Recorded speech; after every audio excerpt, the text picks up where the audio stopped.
Greetings, it's Deborah Bishop with you again to introduce yet another member of our community. Some of you may know him and know him well.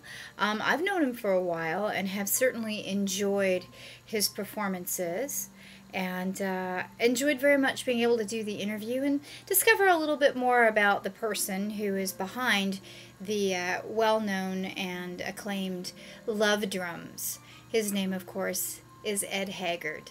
So I hope you enjoy, and I will see you next time. Peace. Hey, Ed. Very nice. We appreciate it. What a pleasure for me. And people will know you, as I introduced you prior to getting you on camera here, as Ed Haggard and the Love Drums. I think that's probably as well known as you are here in Nashville. The Love Drums is kind of synonymous with your name. So I want to ask you, where does that come from? Where do the Love Drums originate? The Love Drums basically is me and whoever I'm playing with. You know, I notice when I play drums, something like love happens. One of the translations for the word djembe, which is one of my favorite kinds of drums, this West African device right here, a translation of the word djembe is happy thing. So when I play, you know, I feel happy. I notice that a lot of my mind shuts down. The part that wants to worry or be concerned about things is gone and just get in the flow. So that feels a lot like love. We're communicating, we're dancing, and we're connecting. So just, you know, the idea of love drums just flashed on my mind one day. So. And the whole idea of drumming, I mean, it's obviously very tribal. It's been around forever. You know, it was communication at one point. What does it symbolize to you? I would say the drum and drumming symbolizes community, coming together to celebrate, to honor each other, to deal with challenges. So, you know, it's a love thing. Okay. And when you started to form the Love Drums and started to do the drum circles, because you do them here in town, was that the point, was to develop community and kind of connect people in a different way? Yeah, a lot of it came about from just the fact that I like to dance. I like to get in the flow. You know, you can get in the flow playing tennis or painting a picture or reading a book or a lot of ways, but I just like to dance, to be in emotion, you know. So it started from that impulse, really, mostly just that I wanted to dance. And when I heard drumming, and particularly certain types of drumming, West African drumming and some drum circle stuff, it really makes my body just automatically starts to move and get in the flow. So I started just out of a desire to want to dance and get together with people, and from that it's developed more of the feeling of, well, let's get everybody out here. Let's get the whole community out here. This is a way to make friends and create connections and, you know, build the love in the community. Got it. So who is Ed Haggard? Well, I wish I had the complete answer to that. I'm still working on it, but I would say that I am the son of a couple of, I mean this in the most loving way possible, elitist, white, racist, homophobic, male-dominating, sort of pseudo-weird Christian Southern people.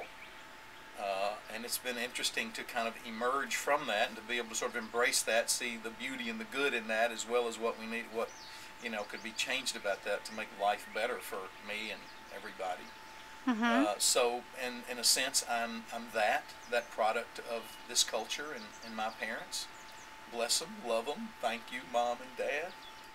I would say I am a dancer, a poet, an actor, a teacher. Teachers kind of come easily to me. I love to communicate with people and connect, and I committed to honesty when I was 16 after a series of experiences, and so to me, just to communicate with people in a real honest way, that's what love feels like. And drumming really has sort of come later. So now I would say, yes, I'm a drummer too, but I think drumming is a form of dancing, really. So you committed to honesty at the age of 16? I did. Okay. Yeah, you don't have to get into the gory details, but that's something very profound for a 16-year-old to do. Yeah, my mother got divorced when I was young and married a fellow who turns out he was an alcoholic. He was a big, talented, beautiful man in a lot of ways, but, you know, he had that whole addiction thing with alcohol and cigarettes. And I found myself at 16 at a military academy I wasn't very happy about it.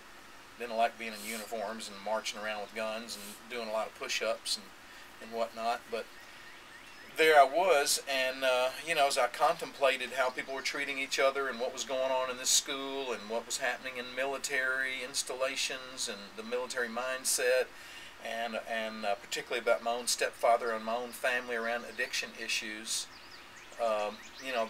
just the realization that there's a lot of dishonesty. And somewhere a teacher, I think it might have been, he played for us a recording of Who's Afraid of Virginia Woolf, the Broadway version. So you got to see some people, some pretty wild, bizarre behavior, and honesty and truth was coming out. And I think that story, that play, affected me a lot, made me realize that there's real benefit in just straight up truth. It's good to have timing, it's good to be diplomatic, but being truthful, especially with yourself, is really kind of the only way to become enlightened, to get spiritual, to learn how to, love yourself, to love others, to create good, to discover what your gifts are so that you can get about giving them away. That honesty is just like key. It's in a way, it's kind of like step one, or maybe it's 2 or 3, but it's an early step that you have to get. So yeah, that came to me, and it's probably been one of the most important things that's ever happened to me, is to come to that realization and to make that commitment. Mm-hmm. How's it gone? It's going good. Mm-hmm. I like being honest. Is it well received? Well, mostly it is. I did mention diplomacy and timing, so I don't try to be brutally honest all the time. But with people that I have a close relationship with, and you build some trust, I'm the kind of guy, I ask for feedback. I got the message from the Little Prince, to judge ourselves rightly. That's the trick. There's a lot that we can't see about ourselves, so we really need each other to help us realize, you're doing this thing over and over, you've got this pattern. A lot of these things we can't see so well about ourselves. So. Right. Very true. What is your spiritual practice now?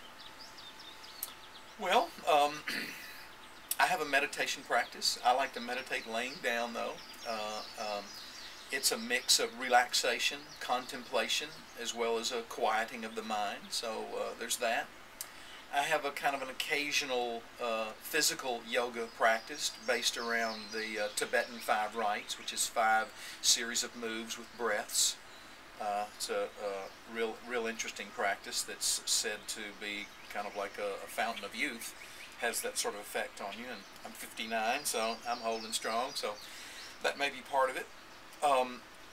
I was really affected a lot by Paramahansa Yogananda, who came to the States in the 20s, and he wrote books, and he wrote a series of weekly lessons that you can get from the Self-Realization Fellowship. So I read all of those and all of his books, and spent 3 or 4 years really focusing on his style of meditation and the lessons he had, and that's been really important to me.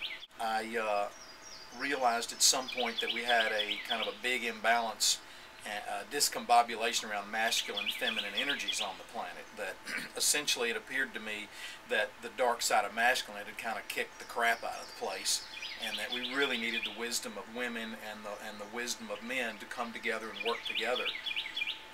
So I have been a big proponent of, let's elevate women's wisdom and their power, and let's really hear them and take care of our women. And that's going to be a big part of our own healing as men.